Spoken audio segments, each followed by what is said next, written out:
Assalamualaikum warahmatullahi wabarakatuh. Ini perkuliahan pertama pada mata kuliah anggaran ya. Kita akan mengenal konsep dasar anggaran. Jadi sangat penting sebelum lebih jauh kita pelajari isi-isi dari mata kuliah anggaran itu perlu terlebih dahulu mengenal konsepnya. Oke, saya akan sampaikan terkait dengan konsep dasar penganggaran. Nah, oke, ini nanti yang akan saya sampaikan ya. Dan indikatornya yang akan dapatkan ya, itu akan mendapatkan ilmu pengetahuan ini. Oke, kita akan bahas yang pertama, pengertian anggaran. Oke. Dalam pengelolaan perusahaan, manajemen menetapkan tujuan, goals ya. Jadi tidak hanya perusahaan, kita sendiri pun kalau hidup itu ya harus punya tujuan. Juga dalam hal ini perusahaan. Ya. Tidak hanya tujuan, tapi juga sasaran objeknya, dan kemudian membuat rencana kegiatan untuk mencapai tujuan dan sasaran tersebut. Jadi tidak hanya menetapkan saja, tapi juga buat rencana supaya tercapai tujuan dan sasaran. Bisa tercapai apa saja kegiatan yang harus dilakukan. Hal ini dilakukan oleh pihak manajemen. Kemudian, penganggaran merupakan salah satu aspek penting dalam kegiatan manajemen, khususnya dalam hal perencanaan. Kita lanjutkan, planning and budgeting.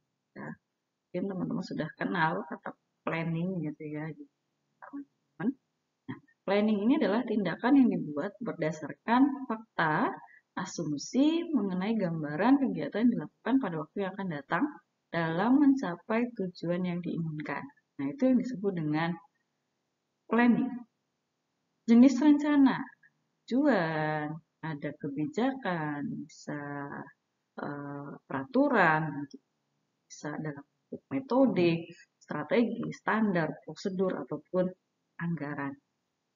Oke. Kita lanjutkan budgeting. Anggaran termasuk dalam salah satu jenis bentuk dari planning. Ya, tadi kita lihat bahwa jenis dari plan itu sendiri ada anggaran gitu. Ini adalah salah satu bentuk dari anggaran budget ya atau penganggaran. Kalau penganggaran itu budgeting. Jadi kalau teman-teman dengar kata budgeting, berarti itu penganggaran, beda dengan makna anggaran. Kita lihat definisi dari anggaran. Anggaran itu merupakan rencana tertulis kegiatan suatu organisasi yang dinyatakan secara kuantitatif dan umumnya dinyatakan dalam satuan uang jangka waktu tertentu. Ya, misalnya teman-teman punya tujuan untuk bisa memiliki sepeda motor yang baru gitu ya. Nah, maka di sini teman harus membuat anggaran dalam waktu berapa lama bisa memiliki motor baru tersebut. Setiap bulan misalnya dianggarkan berapa juta. Ya, pada bulan keberapa atau pada tahun keberapa teman-teman sudah mampu membeli sepeda motor yang baru. Tuh. Anggaran ini merupakan alat manajemen mencapai tujuan. Dari ilustrasi tadi kan bisa kita lihat bahwa dengan adanya anggaran teman-teman bisa mencapai tujuan memiliki sepeda motor yang baru. Gitu. Kemudian rencananya dalam bentuk angka-angka. Oke, selanjutnya kita lihat definisi dari budgeting atau penganggaran itu sendiri adalah proses penyusunan anggaran yang dibuat untuk mencapai tujuan perusahaan dalam memperoleh laba. Jadi tidak sekedar anggaran, tapi lebih untuk memperoleh laba. Jadi tidak hanya sekedar membeli motor, tapi kemudian motor itu dijual kembali dan teman-teman bisa mendapatkan keuntungan. Nah, itu yang disebut dengan penganggaran. Jadi proses penyusunan anggaran ya sampai dengan motor dan kemudian dijual kembali dan mendapatkan keuntungan. Nah, ini yang disebut dengan budgeting, penganggaran. 4 tahap perencanaan anggaran menyeluruh ya. dalam perusahaan. Yang pertama, penetapan filosofi dan misi. Yang kedua, penetapan tujuan, ya, goals dan strategi. Yang ketiga, penyusunan program atau programming. Yang keempat, penyusunan anggaran atau budget. Oke. Tahap-tahap perencanaan, nih, jadi langkah awalnya tadi ya, filosofi dan misinya dalam suatu perusahaan. Ya. Tujuan dan strateginya, program, serta penyusunan anggaran. Syarat-syarat dalam menyusun ya, pertama harus realistis. Karena kita tidak bisa ya buat sesuatu anggaran yang tampaknya bagus gitu ya, tapi lupa dengan kondisi kalau suatu perusahaan, kondisi perusahaan itu sendiri. Ternyata kondisi keuangannya memang tidak sebanyak itu, tapi tujuannya berlebih-lebihan. Kira-kira tersedia nggak dananya nanti untuk merealisasikan gitu. Nah, oleh karena itu harus kita lihat realistisnya gitu ya. Sangat mungkin untuk dicapai atau tidak gitu ya. Jadi harus sadar diri gitu ya, jangan uh, over pede ya. Nah, ini pede sih boleh gitu. Tapi kalau over itu ya kayaknya tidak patut lah gitu ya. Yang kedua luwes, artinya tidak kaku atau fleksibel lah. Sehingga terdapat peluang untuk perubahan sesuai dengan situasi dan kondisi. Jadi kita melihat oh, ada keperluan sesuatu yang mendadak.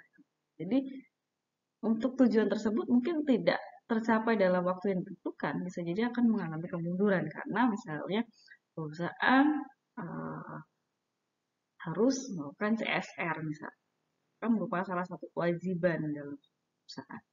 Nah, jadi ya fleksibel aja gitu ya, luas gitu.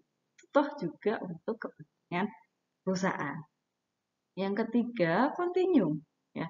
Artinya bahwa anggaran perusahaan memerlukan perhatian secara terus-menerus gitu ya. Tidak hanya sekedar sudah tercapai ya sudah, tidak. Tapi harus diperhatikan secara terus-menerus. Sama ini dievaluasi, kemudian dilakukan lagi kan seperti itu. Dan bukan merupakan suatu usaha yang bersifat insidental. Jadi bukan suatu yang sifatnya dadakan, ya, tapi dalam jangka waktu yang lumayan lama. Bisa dalam waktu satuan bulan ataupun tahun.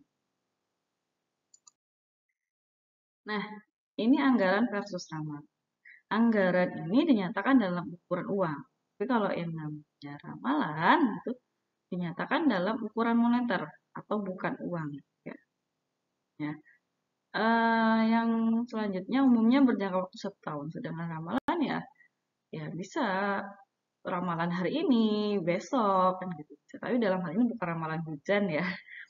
Selanjutnya untuk anggaran berisi komitmen manajemen untuk mencapainya. Ada komitmen dari pihak manajemen. Kalau peramalan tidak bertanggung jawab atas tercapainya ramalan. Ya bisa jadi berubah karena yang namanya ramal itu banyak faktor yang mempengaruhi. Ditelaah dan disetujui oleh pimpinan yang lebih tinggi daripada penyusunan usulan anggaran. Jadi ada pengkajian lah setelah penyusunan anggaran. Nah kalau ramalan tidak selalu disetujui oleh pimpinan yang lebih tinggi. Bisa jadi karena pendapat, nah, ya pendapat siapa? Pendapat orang-orang yang biasa berkecimpung di bidang itu. Kemudian anggaran ini dalam kondisi khusus ya. Sedangkan ramalan segera diperbaharui jika ada informasi baru yang menunjukkan perubahan kondisi. Anggaran secara periodik realisasi dibandingkan dengan anggaran dan penyimpangan dianalisis dan ditetapkan tindak lanjutnya. Jadi secara periodik itu ada proses evaluasi terkait dengan anggaran dan pelaksanaan. Nah, dalam hal ramalan itu ada penyimpangan ya, terhadap ramalan dan itu tidak dianalisa secara formal atau secara periodik dan juga tidak ditindak lanjut. Ini juga ramalan kan gitu. Beda ya antara ramalan dan anggaran. Selanjutnya kita akan bahas terkait fungsi anggaran. Nah, fungsi anggaran ini bisa kita lihat dari 3 bidang. Yang pertama bidang planning ya, kemudian coordinating, yang ketiga controlling ya. Jadi, mari kita lihat yang pertama di bidang planning, yaitu membantu manajemen meneliti dan mempelajari segala masalah yang berkaitan dengan aktivitas yang akan dilaksanakan. Nah, jadi dengan adanya anggaran itu bisa membantu manajemen dalam meneliti dan mempelajari segala masalah terkait dengan aktivitas yang akan dilaksanakan. Yang kedua, membantu mengarahkan. Jadi tidak asal jalan aja gitu ya, tapi bisa mengarahkan seluruh sumber daya yang ada di perusahaan dalam menentukan arah ataupun aktivitas yang paling menguntungkan. Jadi lebih terarah dengan adanya anggaran tersebut. Yang ketiga, membantu arah atau menunjang kebijaksanaan suatu perusahaan. Nah, gitu. Dengan adanya sesuatu yang akan tercapai ya, dalam hal ini anggaran apa, misalnya kayak gitu kan, perusahaan ingin menganggarkan untuk misal ya, membeli aset tetap menunjang proses produksi misalnya. Kan perusahaan akan condong untuk arahnya itu ya, untuk mencapai realisasinya pembelian aset tersebut gitu ya. Membantu manajemen memilih tujuan perusahaan. Kemudian membantu menstabilkan kesempatan kerja yang tersedia. Jadi itu tidak gusrah-gusruh gitu ya. Jadi terarah gitu ya, stabil gitu ya. Oh, ini waktunya begini, ini waktunya begini kan seperti itu. Jadi ada inilah, ada remnya gitu ya, kalau adanya planning. Membantu pemakaian alat-alat fisik secara lebih efektif. Jadi ya ketika ada SOP ya, prosedur yang akan dilaksanakan oleh DMI ya, alat fisik itu tidak terlalu berlebihan. Bisa terawat ya. Sehari misalnya hanya bisa dipakai 8 jam ya memang 8 jam gitu, tidak harus lebih ya. Selanjutnya di bidang coordinating ya. Yang pertama membantu mengkoordinir faktor sumber daya manusia dengan perusahaan. Jadi ada koordinasi lah ya anggaran tersebut. Yang kedua, membantu menilai kesesuaian ya antara rencana aktivitas perusahaan dengan keadaan lingkungan usaha yang dihadapi. Jadi ketika memang ada kondisi tertentu, nah itu lebih cepat menyesuaikan gitu. Nah sudah tahu posisinya di mana dengan kondisi seperti itu, maka kita, nah kan bisa seperti itu. Selanjutnya yang ketiga, membantu menempatkan pemakaian modal pada saluran-saluran yang menguntungkan sesuai ya dan seimbang dengan program perusahaan. Jadi kita bisa memilah gitu ya. Modal ini mau digunakan buat apa? Mana yang lebih memungkinkan? Kita pikirkan lagi, oh kita kan punya tujuan ini nih. Dengan anggaran seperti ini, uangnya segini, maka nah gitu ya. Selanjutnya yang keempat, membantu mengetahui kelemahan dalam organisasi. Nah, di sini bisa terlihat nanti sumber daya yang produktif ya dan yang kurang produktif. Cocok tidak gitu ya SDM tersebut ditempatkan pada bidang itu. Nah, ini kan akan membantu ya, membantu pelajar. Jika tidak cocok ya, dia cocoknya di bagian apa? Maka bisa kita lakukan rotasi ya. Selanjutnya di bidang controlling ya. Dengan adanya anggaran membantu mengawasi kegiatan dan pengeluaran. Jadi ketika melebihi ya batas gitu kan, maka kamu melebihi batas nih, harusnya cuma segini aja gitu, pengeluarannya, jangan terlalu banyak. Nah, dari situ kan bisa dievaluasi, diawasi gitu ya. Yang kedua, membantu mencegah pemborosan. Sangat penting juga gitu ya. Apa-apa yang harus dibeli itu mana yang penting dan mana yang tidak gitu ya. Kadang kan manusia itu suka keblinger gitu ya, melihat gitu ya. Ini kayaknya perlu deh. Ya walaupun tidak sekarang, kita beli aja dulu diskon. Nah, ini yang bahaya gitu ya. Jadi secara tidak sengaja mengarah ke pemborosan gitu ya. Walaupun ya untuk ke depannya, pas ke depannya juga tidak terpakai. Nah, kita kan tidak ada yang tahu gitu ya. Jadi akan seperti itu. Yang ketiga, membantu menetapkan standar baru. Nah, dengan adanya pengawasan ini, maka kita bisa menetapkan standar baru. Oleh karena itu, maka kita akan, karena berdasarkan apa yang sudah terjadi. Dibandingkan dengan tadi tiga di bidang lainnya, ya, maka bisa menetapkan standar baru. Selanjutnya, tujuan penyusunan anggaran. Yang pertama, untuk menyatakan harapan ataupun sasaran perusahaan secara jelas dan formal, ya, sehingga bisa menghindari kerancuan dan memberi arah terhadap apa yang hendak dicapai oleh manajemen. Nah, jadi dengan adanya penyusunan anggaran itu sesuatu yang sangat penting gitu ya. Semuanya lebih terarah. Tapi tetap ya, kita harus bisa mengendalikan diri gitu ya. Sudah disusun anggaran, tapi kalau tidak bisa mengendalikan diri, itu anggaran akan sia-sia saja gitu ya.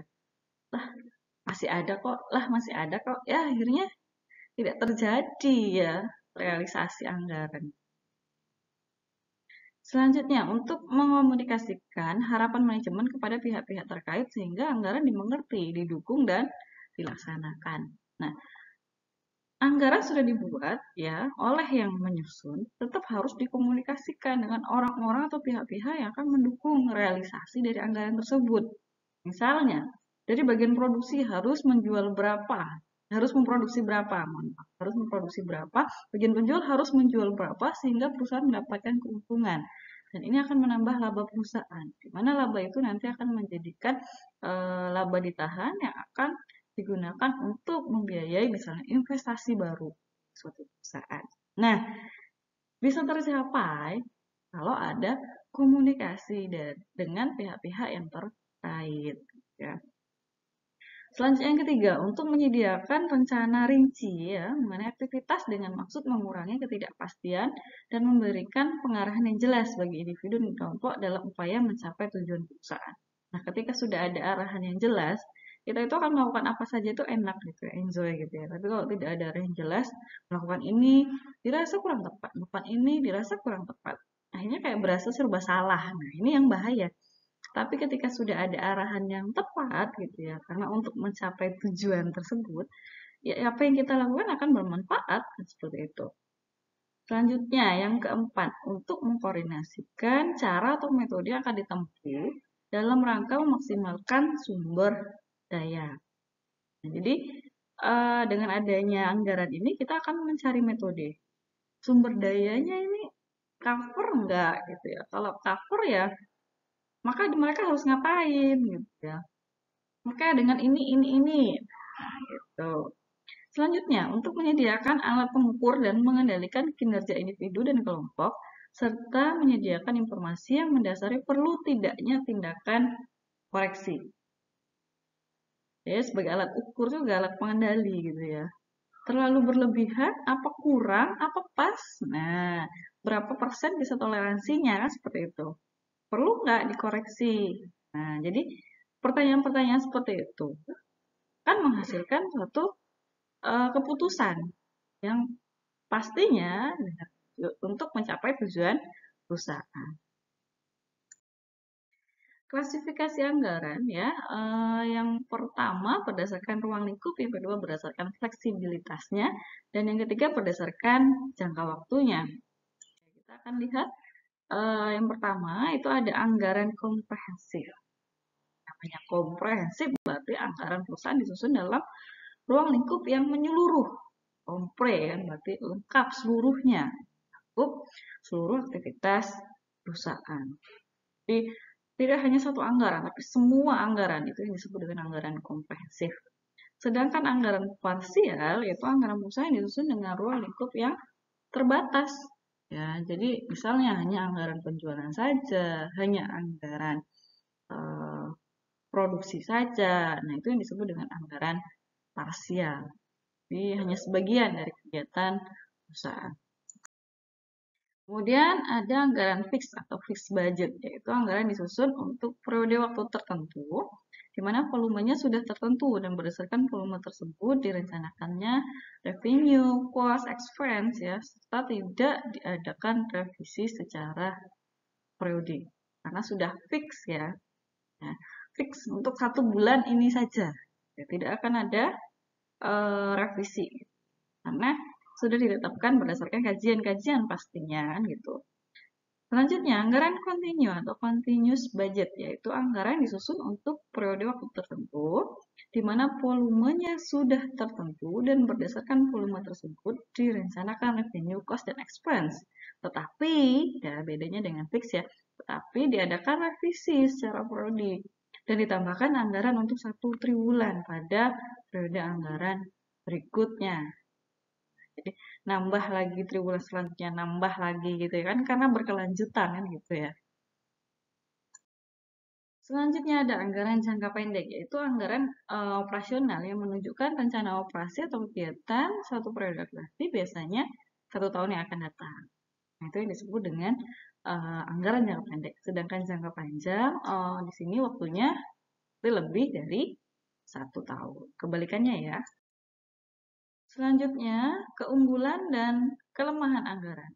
Yang pertama bagi manajemen.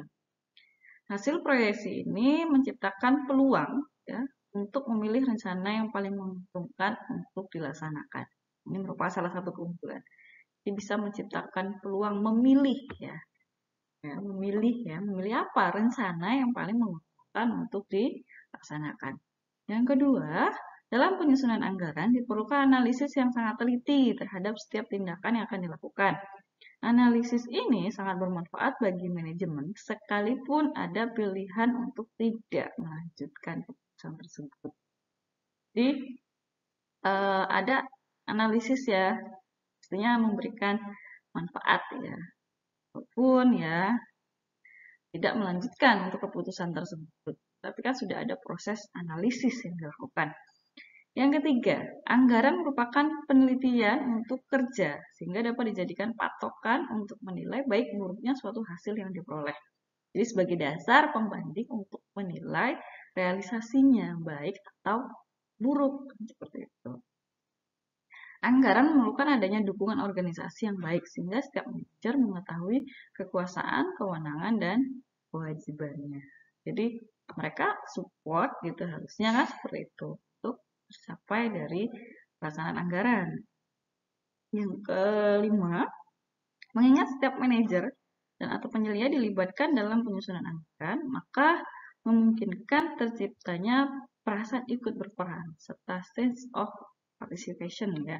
Jadi ada rasa itu saya ikut loh nyusun anggaran itu, maka saya harus ya bagaimana nantinya dalam pelaksananya saya harus juga support untuk realisasi dengan baik kan seperti itu. Saya juga ikut loh. Nah, harusnya kan seperti itu.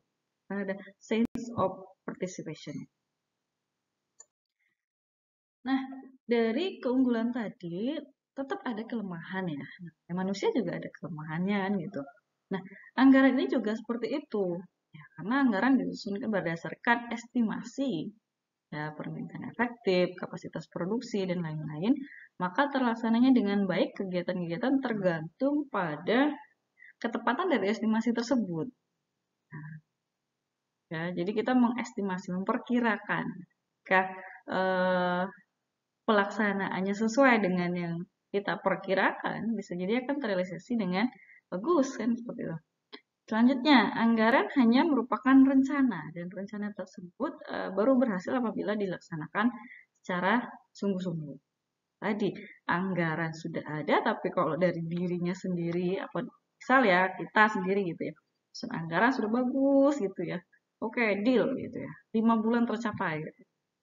Tapi dari diri kita sendiri ketika ada godaan dari temen, yuk belanja yuk, shopping yuk, nonton yuk. Nah, itu kan akan berdampak gitu ya pada uh, pelaksanaan anggaran tidak terrealisasi gitu ya karena tidak konsisten gitu dengan apa yang direncanakan. Nah, ini bisa terjadi menjadi salah satu kelemahan. Kemudian, anggaran hanya merupakan suatu alat dipergunakan untuk membantu manajer dalam melaksanakan tugas-tugasnya, bukan menggantinya. Jadi, anggaran itu sebagai alat bantu, bukan alat pengganti gitu ya. Alat bantu kita untuk mengukur gitu ya, untuk melaksanakan sebagai alat bantu ya. Selanjutnya, kondisi yang terjadi tidak selalu 100% sama dengan apa yang kita ramalkan sebelumnya. Sebab itu anggaran perlu memiliki sifat yang luas. Nah, jadi jangan Jangan terlalu kaku, tapi lebih luwes lah, fleksibel lah, gitu ya. Karena kita tidak tahu, misalnya kemarin ya, kita tidak tahu pada 2020 akan ada yang namanya pandemi COVID. Padahal ya di akhir Desember misalnya 2019 perusahaan sudah membuat anggaran untuk 1 tahun, tahun 2020.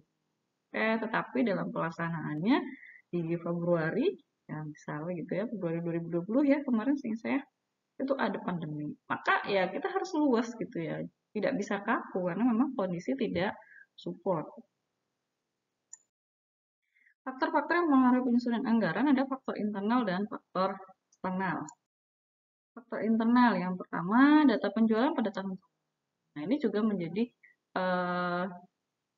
faktor yang mempengaruhi dalam penyusunan anggaran. Yang kedua, kebijaksanaan perusahaan yang berhubungan dengan masalah harga jual, syarat pembayaran barang yang dijual, promosinya, dan pemilihan saluran distribusi dan sebagainya.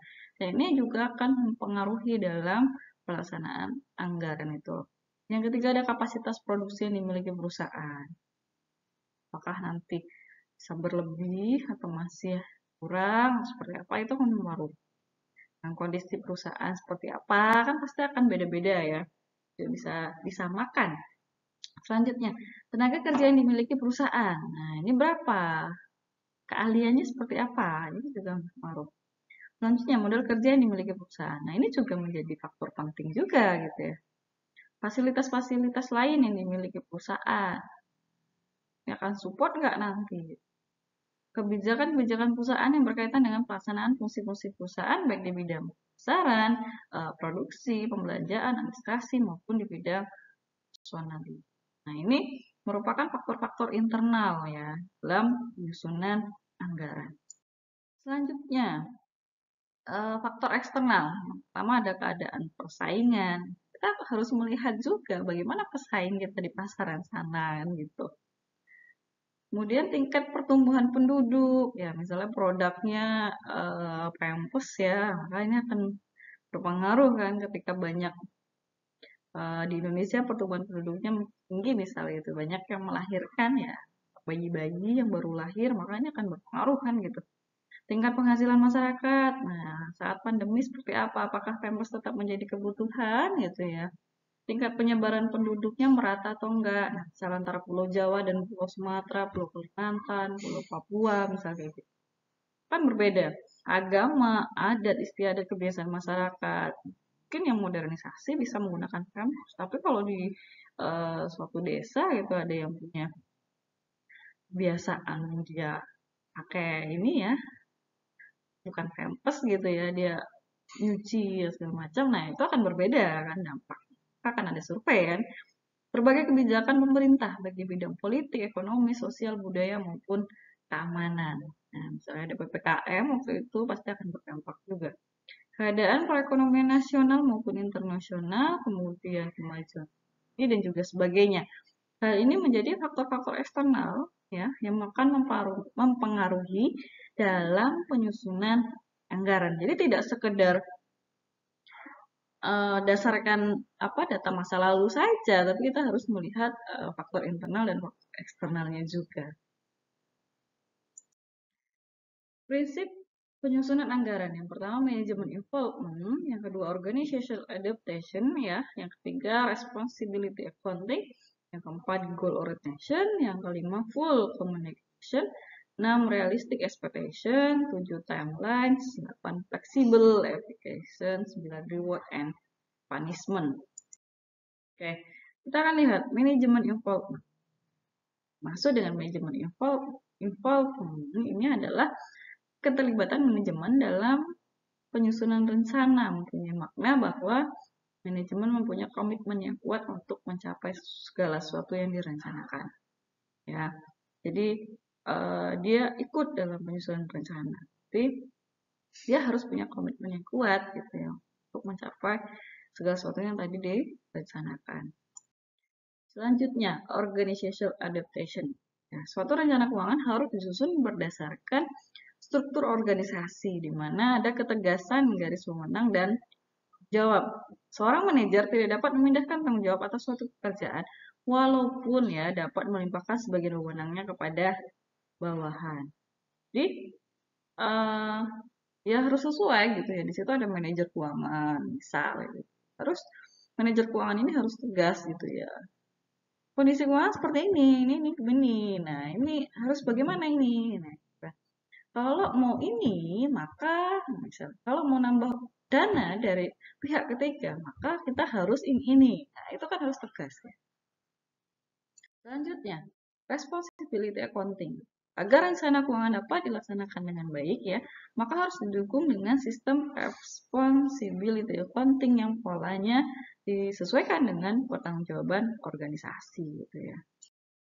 Goal orientation, ya, jadi penetapan tujuan yang realistis. Ya. Kembali lagi harus realistis untuk menjamin kelangsungan hidup dan pertumbuhan perusahaan dalam jangka panjang. Full communication.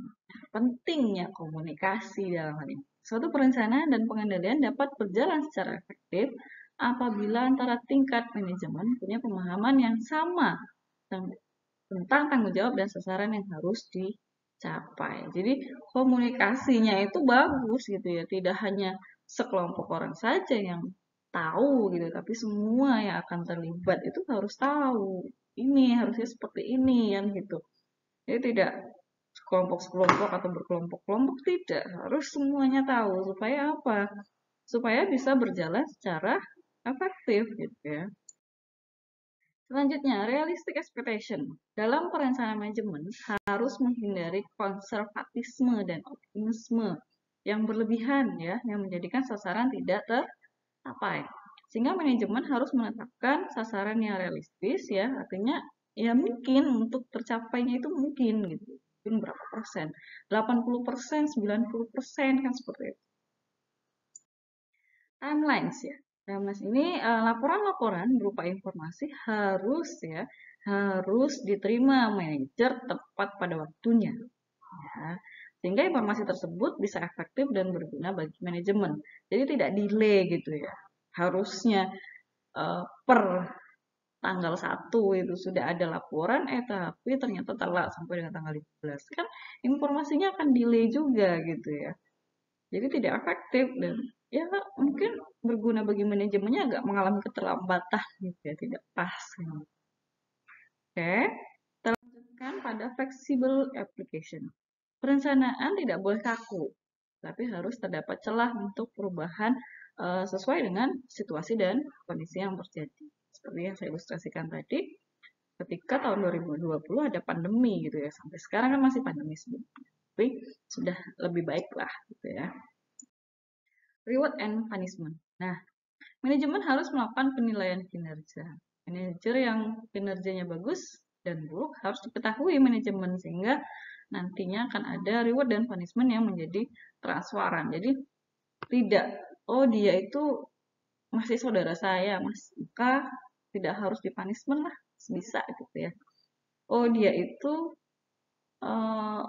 seseorang yang menurut saya tidak suka, maka dia akan selalu dipunishment. Itu kan tidak tepat gitu ya. Jadi kita harus melihat secara transparan bahwa dia dapat reward karena apa, dia dapat punishment karena apa. Tidak memandang bahwa dia masih saudara, dia adalah seseorang atau siapa gitu ya. Jadi yang lebih dekat. Nah, itu tidak pas dalam hal ini. Oke, organisasi penyusunan anggaran. Penyusunan anggaran dalam suatu organisasi biasanya dikoordinasi oleh komite anggaran dan departemen anggaran. Prosedur penyusunan anggaran yang pertama ya, menganalisa informasi masa lalu, kemudian lingkungan luar yang diantisipasi dan juga SWOT-nya. Nah, saya yakin teman-teman sudah tahu kan SWOT ya. Kemudian yang kedua, menyusun perencanaan strategik dan programnya. Tiga, mengkomunikasikan tujuan, strategi pokok dan program-programnya. Selanjutnya memilih taktik. Nah, jadi supaya strategi ya cepat tercapainya atau bisa lebih pas capainya itu menggunakan taktik apa, metode apa, strategi apa gitu ya. Kemudian dikoordinasi dan mengawasi operasi. Kemudian menyusun usulan anggaran dan menyerahkan revisi gitu ya, misalnya ketika ada revisi. Menyetujui revisi usulan anggaran dan merakit menjadi anggaran perusahaan. Revisi dan penetapan final anggaran perusahaan untuk diajukan kepada pimpinan perusahaan dan pengesahan biasanya dilakukan oleh perusahaan atau pemilik perusahaan atau PT itu pada saat RUPS, rapat umum pemegang saham. Ya, kita lanjutkan terkait dengan struktur organisasi penyusunan anggaran ya. Nah, ini berdasarkan slide sebelumnya ya. Ini dari Departemen Anggaran, kan? Anggaran ini komite anggaran ya, ada top down approach ya, penetapan kebijakan pokok kebijakan, menganjurkan usulan rencana anggaran, negosiasi penyusunan anggaran. Nah, ini di manajemen departemen. Ini bisa ke sini, ini bisa ke sini kan, gitu. Bisa bolak-balik. Tanda panahnya memang dua arah. Nah, sampai dengan tadi pengumpulan ya, pengesahan di sini. Nah, bulannya di Dewan Komisaris sampaikan pada saat RUPS. Ini dalam bentuk singkatnya. Oke, kita lanjutkan keanggotaan dari Komisi Anggaran. Pertama ada salah satu anggota direksi, yang kedua ada manajer pemasaran, ada manajer produksi juga ya dalam semuanya, manajer keuangan, juga ada manajer bagian umum, administrasi dan personalia. Selanjutnya, fungsi pokok komite anggaran ini ya, yang pertama untuk menentukan kebijaksanaan umum. Jadi penting dulu gitu ya untuk kan kebijaksanaan umum. Jadi anggaran yang disusun itu nanti ya sesuai gitu ya. Yang kedua meminta, menerima dan menelaah tafsiran anggaran individual. Ya, jadi sudah pas tidak gitu ya. Kalaupun ada revisi nanti akan menyarankan revisi, kemudian menyetujui anggaran dan revisi anggarannya. Yang kelima, menerima dan menganalisa laporan anggaran. Jadi tidak sekedar membuat selesai gitu ya, tapi ada prosesnya dulu ya. Karena di sini ada diolah oleh komite anggaran. Selanjutnya, di sini alurnya accounting menyediakan data historis ya, tujuan analisis dalam menyusun rencana perusahaan. Di bagian accounting itu ya karena dia punya data historis ya. Dan yang kedua, komponen budgeting dinyatakan secara finansial, susun dalam format accounting. Jadi bentuknya lebih untuk satuan rupiah gitu ya. Yang ketiga, accounting menyediakan data aktual yang digunakan untuk evaluasi. Nah, jadi data aktualnya seperti apa? Kita dulu anggarannya seperti ini. Tujuannya untuk evaluasi, kedepannya akan seperti apa lagi? Gitu. Oke, kita lanjutkan. Ini ada artikel ya, anggaran sebagai instrumen. Nah, bisa jadi instrumen korupsi ya, karena bisa dibesarkan anggarannya ya. Ini tidak realistis nih, itu bisa menjadi salah satu instrumen korupsi. Tidak tepat ya cara itu.